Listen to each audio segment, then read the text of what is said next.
अस्सलाम वालेकुम everyone. I hope सब बिल्कुल ठीक ठाक होंगे। At the very first I would welcome you all to my channel, The Battle of Minds. Alright, so today we are going to have a very interesting topic, that is past perfect tense. अच्छा, past perfect tense सबके लिए क्यों ज़रूरी है और क्यों हम इस पर इतना फोकस करते हैं? एक्चुअली सिर्फ ये स्टूडेंट्स के लिए ही नहीं, बल्कि प्रोफेशनल्स होते हैं, जितने भी लोग हैं, नॉट ओनली प्रोफेशनल्स, हम जितने भी लोग कम्युनिकेट करते हैं या करना चाहते हैं, इंग्लिश में कम्युनिकेट करना चाहते हैं, तो टेंसेस को सीखना तो सबके लिए बेसिक है। सबसे पहले हमारी बेसिक नीड है कि हम टेंसेस के बारे में सीखें कि टेंसेस क्या हैं और किस तरह से हम इनको यूज़ कर सकते हैं। और हम लोगों को फर्दर कोई भी लैंग्वेज होती है, अगर आप एक फ़र्स्ट लैंग्वेज को जब सेकंड लैंग्वेज में ट्रांसलेट करेंगे या उसको चेंज करेंगे, तो उसके लिए आपको टेंसेस यानी ग्रामर सीखनी पड़ती है। अगर आप ग्रामर सीखेंगे तो आपको डेफिनेटली टेंसेस का आइडिया भी होगा और आपको सीखने पड़ेंगे। तो इसीलिए इसी टॉपिक को अगर हम आगे बढ़ाते हैं, आज हमने एक टेंसेस के टॉपिक में से एक टेंस उठाया और जिसको मैं चाहूँगी कि कुछ ऐसे उससे रिलेटेड जो हैं कुछ कन्फ्यूजन भी रहती हैं लोगों को, जो कि हम उसको क्लियर करेंगे। और मैं कोशिश करूँगी कि हम उन प्रॉब्लम्स को भी सॉर्ट आउट करें जो कि पास्ट परफेक्ट टेंस से रिलेटेड होती हैं। अगर आपको कोई कन्फ्यूजन है या कोई भी ऐसी एम्बिग्विटी है जो कि आपको समझ नहीं आ रही, you can just comment below, then we can just discuss it and I'll just try to clear it out. Okay. अच्छा, जैसे आपको टॉपिक नज़र आ रहा है स्क्रीन पे, आप देख सकते हैं पास्ट परफेक्ट टेंस। अब हम चलते हैं कि ज़रा फर्दर इसको थोड़ा सा डिस्कस करते हैं। मैं इसको थोड़ा सा वैसे बेसिक आज आपको बताऊंगी, हम बहुत डिटेल में नहीं जाएंगे। हाँ, लेकिन मेरी नेक्स्ट जो वीडियो होगी उसमें हम कोशिश करेंगे, कुछ ऐसे कन्फ्यूजिंग सेंटेंसेस होते हैं जो कि पास्ट परफेक्ट टेंस के होते हैं, लेकिन हम लोग स्टिल उसमें कंफ्यूज रहते हैं और हमें आइडिया नहीं होता कि हम लोग कैसे, मतलब ऑक्सिलरी वर्ब कंफ्यूज कर रहे हैं, कहीं पे मेन वर्ब की कन्फ्यूजन आ रही है। तो बहुत सारी कन्फ्यूजन रहती हैं बीइंग स्टूडेंट और बीइंग प्रोफेशनल्स और बीइंग अ कॉमन पर्सन। तो हम लोग को आइडिया नहीं होता कब कहाँ कैसे किस तरह से हमने इनको यूज़ करना है, किस तरह से सेंटेंस मेकिंग करनी है। तो ये सारी चीज़ें हम आहिस्ता आहिस्ता ग्रेजुअली उसको इंशाल्लाह डिस्कस करेंगे और इनको सॉर्ट आउट करेंगे। आज मैं आपको एक बहुत ही इम्पॉर्टेंट बात बताती हूँ, मतलब जितने भी टेंसेस होते हैं हर टेंस के लिए ये दो चीज़ें जो आप स्क्रीन पे देख रहे हैं बहुत इंपॉर्टेंट होती हैं। किसी भी टेंस के लिए उसका हेल्पिंग वर्ब जिसको हम ऑक्सिलरी वर्ब भी कहते हैं, और उसका मेन वर्ब जिसको हम यानी उसकी डिफरेंट टाइप्स काइंड्स होती हैं, लाइक फर्स्ट फॉर्म है वर्ब की, सेकेंड, थर्ड, फोर्थ और फाइव को भी हम कंसिडर करते हैं। ठीक है। अच्छा जी, तो ये हो गई दो बहुत ही इंपॉर्टेंट चीज़ें, और हम यही यानी हेल्पिंग वर्ब और मेन वर्ब का कॉम्बिनेशन होता है जिसको हम डिस्कस करते हैं। सारे टेंसेस में कोई भी टेंस होगा, मैटर करता है कि हम कौन सा हेल्पिंग वर्ब यूज़ कर रहे हैं और कौन सा वर्ब यूज़ कर रहे हैं। ठीक है, और वर्ब की कौन सी फॉर्म हम उसमें यूज़ करेंगे। ओके, तो हेल्पिंग वर्ब हम देखते हैं कि कौन सा हेल्पिंग वर्ब जो हम पास्ट परफेक्ट टेंस, क्योंकि हम लोग आज पास्ट परफेक्ट टेंस को डिस्कस कर रहे हैं, तो इसमें कौन सा यूज़ करते हैं। हैड ऐसा हेल्पिंग वर्ब है जो कि हम पास्ट परफेक्ट टेंस में यूज़ करते हैं। और मेन वर्ब जो है वो हमारे वर्ब की कौन सी फॉर्म हम यूज़ करेंगे एज अ मेन वर्ब, वो हमारी थर्ड फॉर्म होती है जो कि आप स्क्रीन पे देख रहे हैं, जिसे हम V3B इन शॉर्ट कहते हैं। Secondly, past participles and present participles, ये दो एक ऐसी वर्ब्स की फॉर्म्स हैं, यही दो जिनके नेम्स हैं, जिनको हम कॉल करते हैं पास्ट पार्टिसिपल्स, एज कंसिडर करते हैं हम V3 को, जिसको वर्ब की थर्ड फॉर्म है।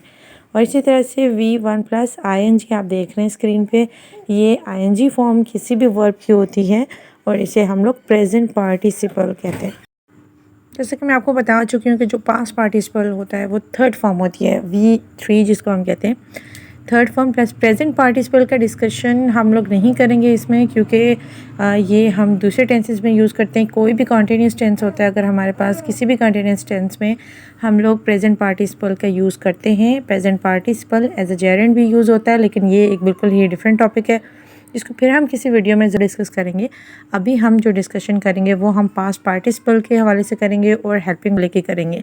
जिस तरह मैंने आपको बता दिया है कि हेल्पिंग वर्ब हैड हम पास्ट परफेक्ट टेंस में यूज़ करते हैं और पल्स यानी थर्ड फॉर्म ऑफ वर्ब हम यूज़ करेंगे।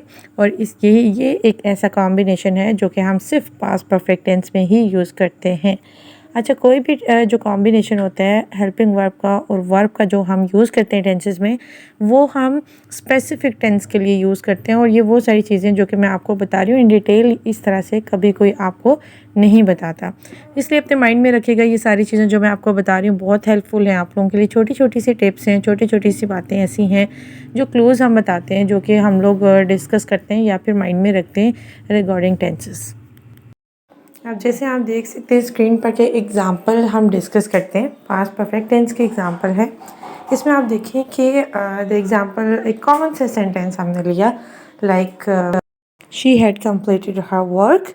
अब आप देखिए कि हम थोड़ा सा इसको डिस्कस करते हैं इस एग्ज़ाम्पल को, कि आप देख रहे होंगे कि had completed, this is the word, this is such a combination which I used and I discussed earlier with you guys. So इसको अगर आप माइंड में रखें कि had completed, completed is a past participle used over here। ये वही third form है, verb की थर्ड फॉर्म जो हमने यूज़ की with auxiliary verb had। अच्छा, अब आप ये सोच रहे होंगे समटाइम्स ऐसा होता है कि हम लोग खुद कंफ्यूज हो जाते हैं रेगुलर वर्ब्स को लेके, क्योंकि यहाँ पे देखें अगर आपने देखा होगा या गौर करें तो completed, this is what like it's a regular verb and a past participles. तो कैसे लोगों को पता चलेगा कि ये ऑक्सिलरी वर्ब है, यानी नॉट ऑक्सिलरी वर्ब सॉरी, कि अगर आप उसको आइडेंटिफाई करना चाहते हैं कि पास्ट पार्टिसिपल है या फिर सिंपल पास्ट है। क्योंकि रेगुलर वर्ब्स में हम अक्सर कंफ्यूज हो जाते हैं उसके सेकंड और थर्ड फॉर्म को लेके, क्योंकि सिंपल पास्ट और पास्ट पार्टिसिपल दोनों एक ही जैसे होते हैं।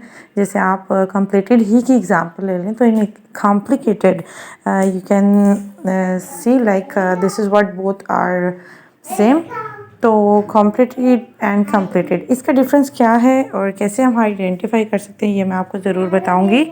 ठीक है, बहुत इजी वे है। अगर हमारे पास ऑक्सिलरी वर्ब है, यानी अगर हम हेल्पिंग वर्ब की बात कर रहे हैं, तो फिर हेल्पिंग वर्ब अगर आपके पास है और इसके साथ आपके पास रेगुलर वर्ब यूज़ हो रहा है, तो फिर आप फ़ौरन से उसको आइडेंटिफाई कर लेंगे। आप समझ जाइएगा कि ये this is the past participle third form है, क्योंकि थर्ड फॉर्म यानी पास्ट पार्टिसिपल्स कभी भी ऐसे नहीं आएगा विदाउट एनी ऑक्सिलरी वर्ब या विदाउट एनी हेल्पिंग वर्ब। ठीक है, अब मैं बार बार ऑक्सिलरी वर्ब और हेल्पिंग वर्ब को वर्ड साथ में यूज़ कर रही हूँ, क्योंकि ऑक्सिलरी वर्ब भी हम हेल्पिंग वर्ब को ही कहते हैं। ठीक है, इसमें भी आप कंफ्यूज मत होइएगा कि आप ऑक्सिलरी वर्ब कोई और चीज़ है ग्रामर में और फिर हेल्पिंग वर्ब किसी और चीज़ को कहते हैं, दोनों एक ही चीज़ें। तो इसलिए जब भी हमारे पास ऑक्सिलरी वर्ब है और उसके साथ रेगुलर वर्ब यूज़ हो रहा है और आपको नहीं पता कि ये सेकेंड फॉर्म में सिंपल पास्ट है या third form as a past participle है, तो वहाँ पे आप फ़ौरन से उसको आइडेंटिफाई कर लेंगे। आपको समझ आ जानी चाहिए कि ये थर्ड फॉर्म है, यानी कि पास्ट पार्टिसिपल यूज़ हो रहा है और जो कि हम लोग किसी भी ऑक्सिलरी वर्ब के साथ ही यूज़ करेंगे।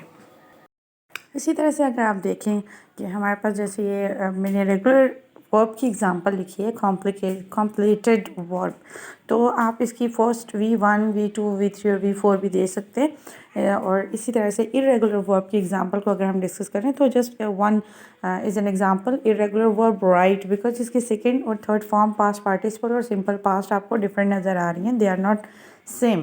So that's why if you are having a different simple past or past participle forms of verbs or second or third form of verbs, so it means like this is irregular verbs. Okay, so write, wrote is a second form of verb, written and then writing. Okay ji, so this is all about the forms of verbs that and regular verbs, irregular verbs, how can we use them in past perfect tense, right? And I hope so that you got today's my lecture. It was all about past perfect tense. कुछ ऐसी चीज़ें हैं जो कि हम further discuss करेंगे अपने आने वाली न्यू वीडियोस में, तो जस्ट कीप वॉचिंग। और मेरे चैनल को प्लीज़ आप सबसे रिक्वेस्ट है कि आप सब ज़रूर सब्सक्राइब कीजिएगा। अपने जितने भी कॉन्टैक्ट्स हैं उन सब से भी कहिएगा कि मेरे चैनल को ज़रूर सब्सक्राइब करें। अगर कोई आपको कन्फ्यूजन है या कहीं पे कोई भी प्रॉब्लम आती है ग्रामर में इंग्लिश से related, you can just comment below. ठीक है, आप कमेंट करें, हम इंशाल्लाह आप लोगों के जितने भी प्रॉब्लम्स हैं उनको ज़रूर एड्रेस करेंगे। और लाइक करें, आप लोगों से रिक्वेस्ट है कि ज़रूर लाइक करें और इसको फॉरवर्ड करें। Thanks for watching, good bye, अल्लाह हाफिज़।